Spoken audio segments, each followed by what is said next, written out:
a lot of African countries are banning raw material exports to these foreign nations that have been looting from the continent for years. Congolese authorities announced a 4-month ban on cobalt exports in February this year in a bid to regain control over prices and stabilize the market. The Democratic Republic of Congo just banned cobalt exports. Zimbabwe banned raw lithium. Namibia banned unprocessed minerals. And Europe's entire electric vehicle industry is now on the verge of collapse. For over a century, the West controlled Africa's most valuable resources. They extracted copper, cobalt, lithium, gold, uranium, and rare earths for pennies while building trillion-dollar industries back home. Africa supplied the raw materials. Europe and America took the profits. That was the deal. Except the deal just ended. Because across the continent, African nations are simultaneously banning raw mineral exports, renegotiating contracts, and demanding local processing. And this isn't a symbolic protest, this is economic warfare. The DRC supplies 70% of the world's cobalt. Without cobalt, electric vehicle batteries don't work. Zambia controls 10% of global copper reserves. Without copper, AI data centers can't be built. Zimbabwe is Africa's largest lithium producer. Without lithium, the entire renewable energy transition stops. And all three countries just took control of their resources away from Western companies. So let me show you exactly how Africa pulled off the biggest resource takeover in modern history, why Europe and America are in full panic mode, and what happens when the West suddenly realizes it can't build its future without African permission. Let's start with the move that shocked every mining company on Earth. February 2025. The DRC announced a complete ban on cobalt exports. No warning. No negotiation. Just a government statement saying all cobalt sales are suspended for 4 months to stabilize prices, the official reason. Cobalt prices had crashed to a 9-year low, around $10 per pound. The DRC was producing 220,000 tons annually but getting nothing for it because oversupply destroyed the market. So the government decided if cobalt is worthless, we're not selling it at all. The ban was supposed to last until June. It got extended to September. 8 months of zero cobalt exports from the country supplying 70% of global production. And when exports finally resumed in October 2025, they came with quotas. For the rest of 2025, only 18 now 125 tons permitted for export. For 2026 and 2027, annual quotas capped at 96,600 tons. That's less than half of what the DRC produced in 2024. European automakers went into crisis mode. Volkswagen, BMW, Stellantis, Mercedes, all their electric vehicle plans depend on cobalt-heavy NMC batteries, and suddenly their primary supplier just cut available supply by more than 50%. This wasn't a natural shortage. This was intentional resource control. And the DRC isn't alone. Zimbabwe banned raw lithium exports in December 2022. Every mining company operating there suddenly had to process lithium domestically or not export at all. Then in June 2024, Zimbabwe announced Phase 2. By January 2027, even lithium concentrates will be banned. Only fully processed lithium compounds can leave the country. Zimbabwe is Africa's largest lithium producer. They've got massive reserves, and Western companies were shipping raw ore out for processing in China and Europe. That pipeline just got shut down permanently.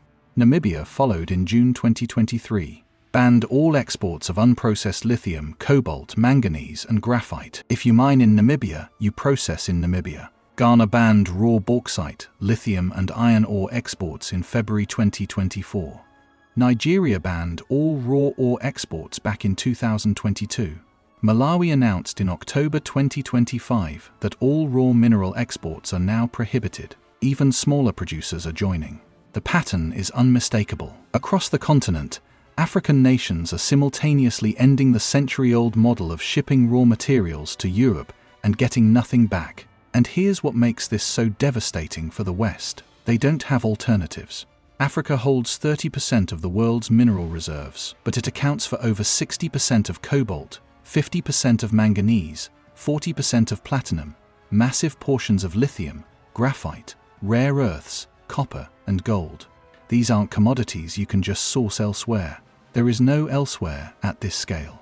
China controls most rare earth processing, but the actual minerals come from Africa. Australia has lithium, but not enough to replace African supply.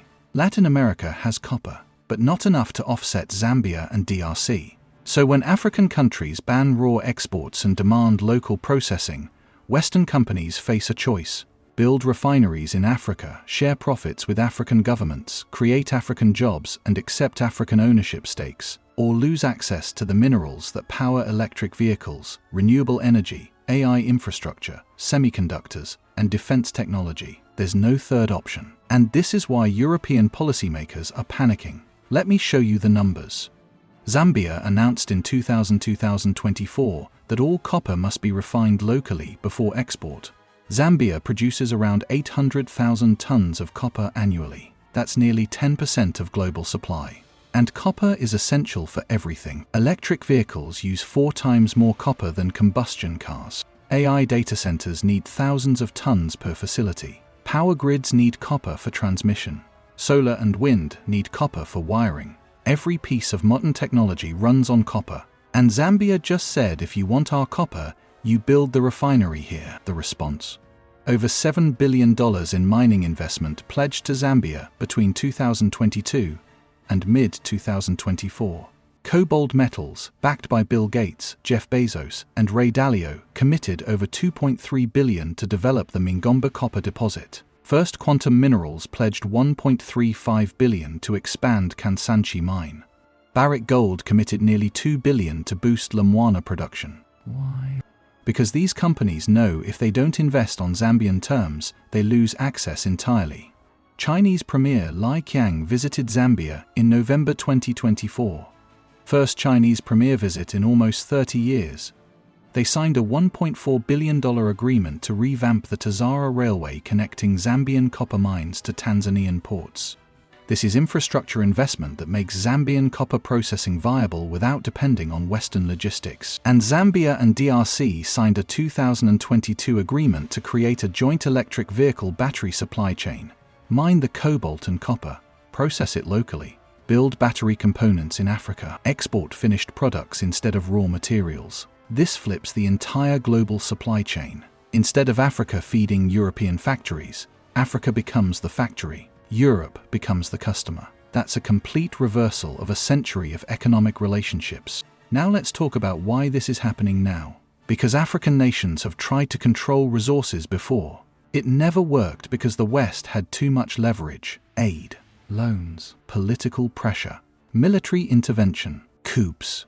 Whenever an African leader tried to nationalize resources or demand fair prices, something bad happened to them. Patrice Lumumba in Congo, Thomas Sankara in Burkina Faso, Muammar Gaddafi in Libya. The message was clear. Try to control your resources and you'll be removed. But something changed. The West is weaker now.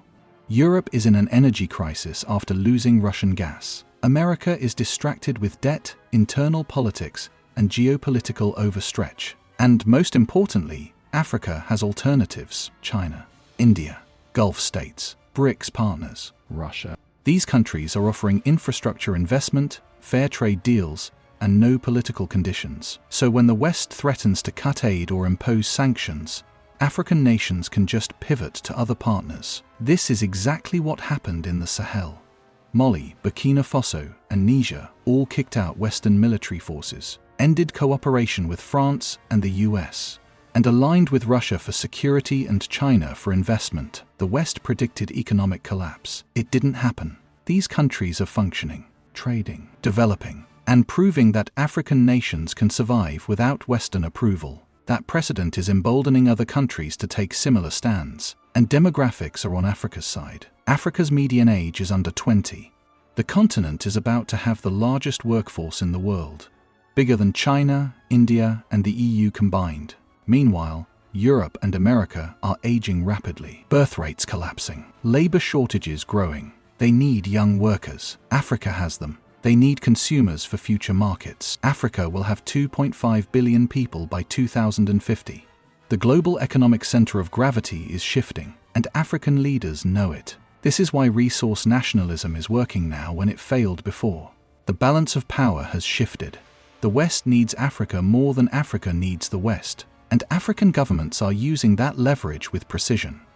The African Continental Free Trade Area, launched in 2021, is the backbone of this strategy. It links 1.4 billion people and a combined GDP exceeding $3.5 trillion. By reducing tariffs and harmonizing regulations, AfCFTA creates a single continental market. Copper from Zambia can feed electronics plants in Kenya. Cobalt from Congo can fuel EV assembly in South Africa. Nigerian gas can power fertilizer industries across West Africa. This makes African economies less dependent on exporting raw materials to Europe and more focused on regional value chains. And Africa is building the infrastructure to make this real.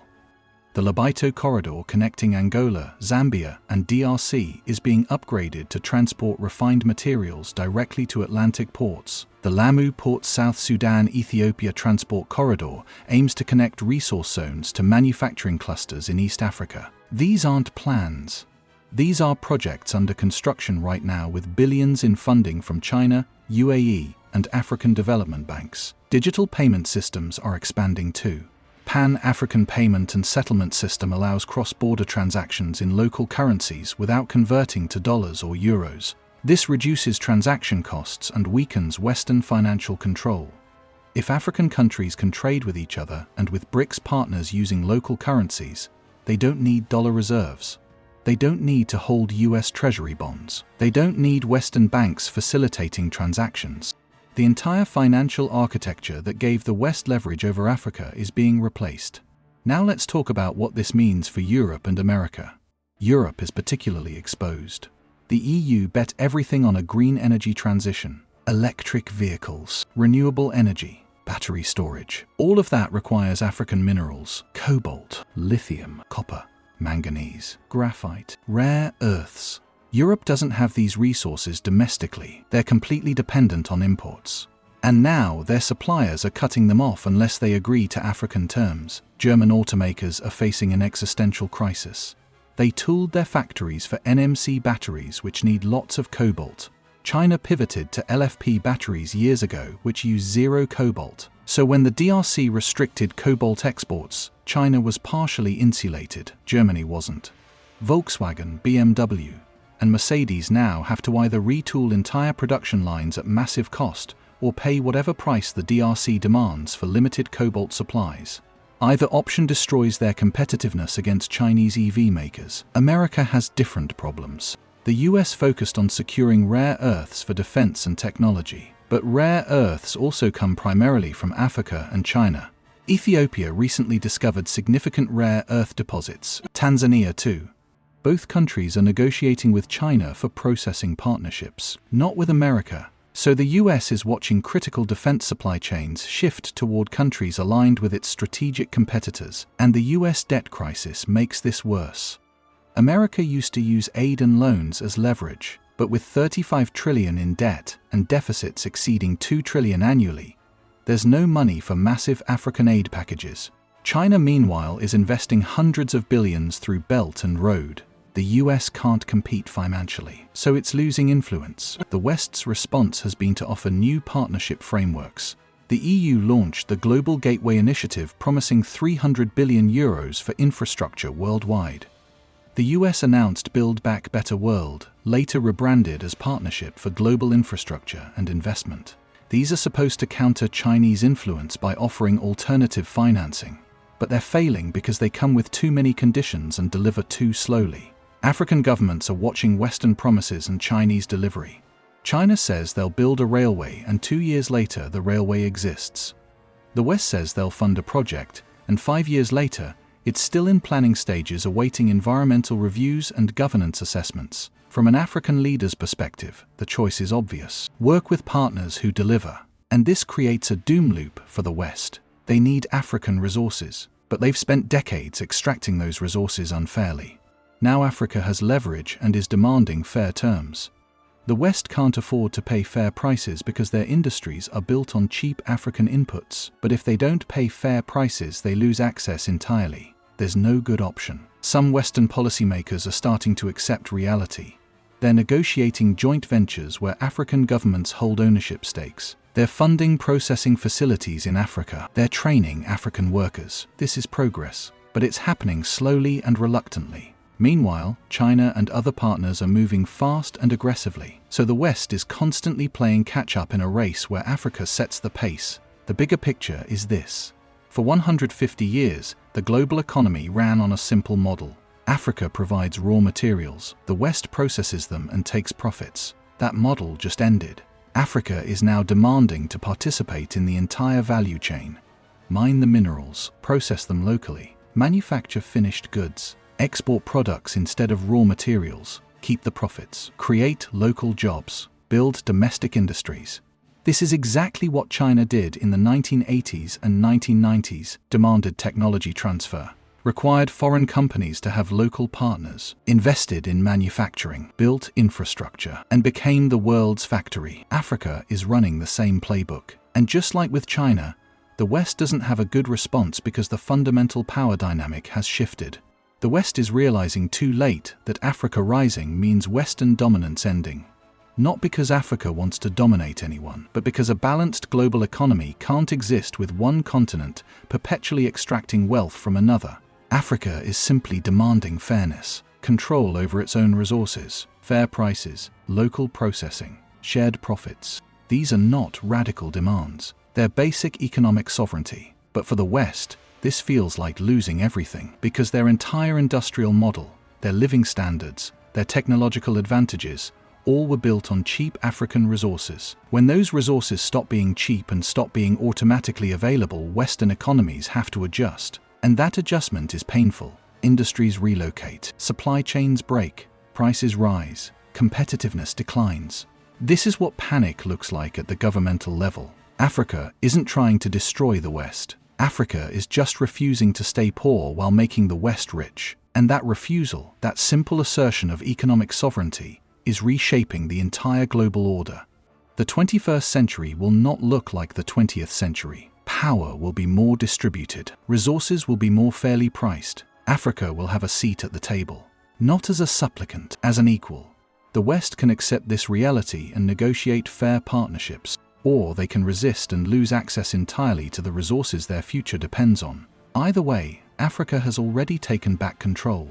And that changes everything. If this showed you how the global power structure is actually shifting, hit subscribe. Drop a comment on whether you think the West will accept fair terms or keep trying to maintain the old exploitative system. And share this because most people have no idea the entire global economy is being restructured right now, with Africa leading the change.